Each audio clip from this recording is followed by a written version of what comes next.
one that allows its prices to be significantly influenced by its competitors, can never be better than its competitors because it can't afford to be. If you're not charging as much or more than your competitors, how can you deliver the service that they're going to deliver? Welcome to the Sales Made Simple podcast. This podcast is dedicated to helping overwhelmed outdoor living professionals, landscapers, and hardscapers just like you increase your closing rate to over 75% without doubling your workload so you can build a seven-figure business that doesn't need you. I'm your host, Joshua Gillow. Let's dig in.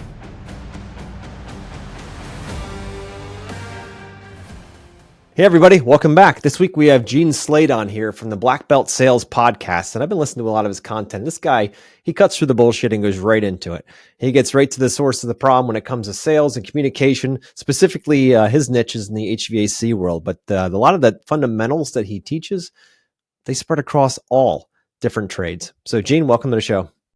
Thanks, man. And if I could make a minor, not correction, but addition. About 50% of the people that we serve are in the HVAC world, and the rest end up filtering out through like plumbing, electrical, garage doors, pest control, roofing, stuff like that. So if you take a service truck to a customer's home, we actually help those companies. I love it, dude. And so I'm going to jump right into our question for today's. Cool. Our topic is. You talk a lot about this idea. What is the truth of why tradesmen and women don't make it home for dinner? That's kind of a sensitive subject because I was that guy for years and years and years that was running, 40, 50, 60, 70, 80, sometimes 90 hours a week. And really, I think that the core of that revolves around two things. Number one, you may be involved with a company that is more hourly or traditionally pay-based versus a company that has got a base rate and then has got incentives, right? And then the other reason would be that you just don't know how to communicate with clients in a way that gets them to want to escape the pain that you can see that they're in. And I think a lot of times that comes from salespeople. Like think of their job as, I need to convince people that the benefits of a product are really, worth buying. But that's a crucial mistake. And that the crucial mistake is that those salespeople are selling the benefits of a product rather than the problem that the client has to escape. Right. And see, Joshua, this is really important for one reason. And that is that people statistically will spend money 10 times faster to escape a problem than to experience something that gives them pleasure. Right. And so that's like a fundamental problem with the sales training that has been given in the past, is that it's constantly trying to sell people on the benefits and how their life is going to be better, when it doesn't focus on the challenges that they're experiencing in their life right now. And there are tons of examples that we could give, but that's the short answer, if you will, that I would have to that question. If you want to expand more, we can, for sure. No, for sure. I mean, what you're talking about is the hinge principle, right? The idea that people will do more to avoid pain than they will to seek pleasure. Right? That's 1,000%. I never heard of it explained as the hinge principle before. Yeah. I'm going to have to look that one up. Yeah. I learned something today, dog. Yeah, man. So it's really about, the idea, if we know that's part of the underlining or the underpinning of human psychology, that they'll spend more time and money and effort to avoid the pain than they will to seek the pleasure side, then we need to be focusing our conversation around the pain, right? We need to be understanding. And it's tough for outdoor living professionals to be thinking like, what pain? Like, we're not doctors. We're not lawyers, right? Like how do we... But what pain, Gene? Like, come on, it's so, either HVAC or service or landscaping. Like, it's not that important. You explained to me earlier that a lot of your audience is in did you call it the hardscape business, like pavers and stuff like that, right? So I have some personal experiences in those areas. I have a pool that we had put in about, I'd say 14 months ago. And it was a $200,000 pool. So it was not a cheap pool, right? It wasn't super, super expensive, but It's a lot of money to spend on a pool. And we have these beautiful, like 1 foot by 2 foot pavers, and everything was put in. It looked beautiful. But unfortunately, as time went on, there was problem after problem after problem after problem. This paper's sinking, this paper's sinking, this one completely collapsed underneath. All of the shit ended up washing out from underneath it. Like, I still have problems to this day from that. So if Mhm. I was selling that service, I would be talking in the beginning about the problems that I had personally had. Were you aware that it's very common when things are not done properly for pavers to start shifting? And would you believe, like, I'm like, I'm gonna have to rewind and Frankenstein this stuff, as my mentor would say, because I'm actually giving questions. I'm gonna have to rewind in a minute and share with you why I'm giving questions. Would you believe that sometimes when pools are not backfilled properly, that you'll be standing in your pool and you'll be walking in, and all of a sudden you'll feel hollow spots? Mhm. Do you think that hollow spots are good? What do you suppose happens to a pool when it doesn't have any sort of foundation underneath the thin cement layer that you're supposed to be walking on? Like, I'm starting to sell the problems that happen with these types of jobs so that I can increase the fear of a client making a cheap decision and going with the wrong contractor, and then having to have somebody like me come out and fix all of this stuff, right? Yep. Like, Yep. I'm dealing with heater problems. I'm dealing with problems of the lining of the pool, the flakes coming off because there weren't chemicals that were like supposedly done right in the beginning. Like, there's so many challenges that happen in your business.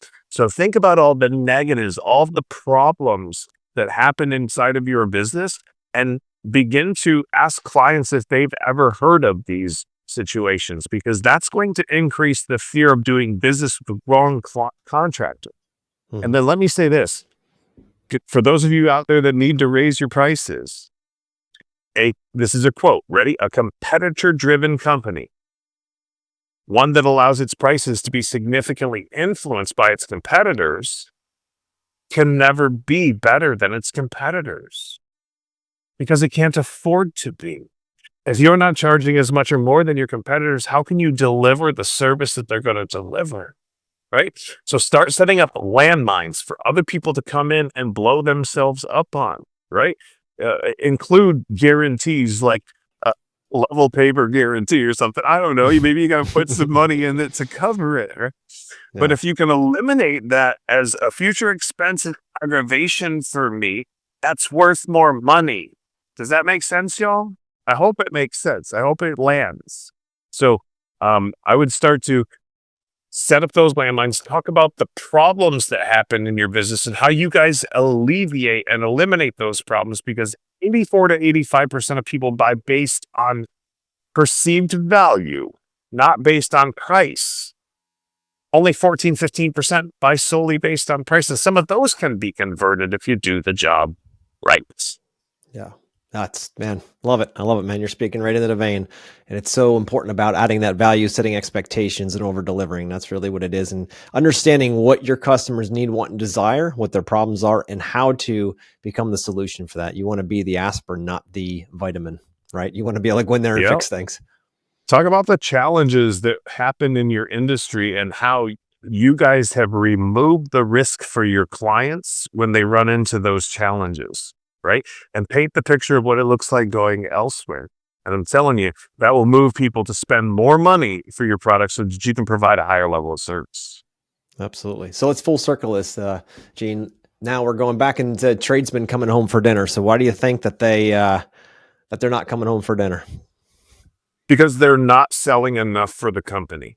All right. So I come from the HVAC and plumbing worlds, and let's just use HVAC for instance.